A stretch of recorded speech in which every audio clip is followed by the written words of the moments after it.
மாவட்டம் பெரியகுளம் அருகே மேல்மங்கலத்தில் உள்ள நெல் கொள்முதல் நிலையத்தில் 30 நாட்களுக்கு மேலாக கொள்முதல் செய்யவில்லை என குற்றஞ்சாட்டி நெல்லை சாலையில் கொட்டி விவசாயிகள் போராட்டத்தை நடத்தினர். இதுகுறித்த விவரங்களோடு இணைகிறார் செய்தியாளர் பாலாஜி. கூடுதல் விவரங்கள்.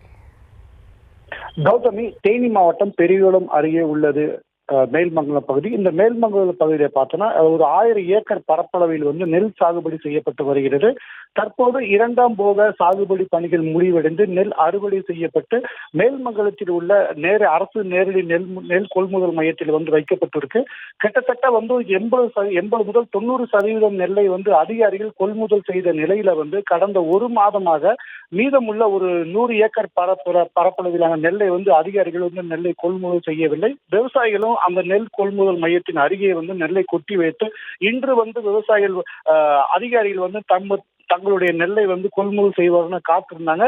தற்போது சூழல்ல அதிகாரிகள் இந்த நெல்லை கொள்முதல் செய்ய முடியாது. ஏன்னா நெல் சிறிது அதிக அளவு ஈரப்பதமும் மற்றும் பார்த்தோன்னா பல நாட்கள் நெல் வைக்கப்பட்டிருந்ததால் அந்த நெல் கருப்படைந்திருக்கு. இதெல்லாம் நாங்கள் நெல்லை கொள்முதல் செய்ய முடியாது என கூறினாங்க.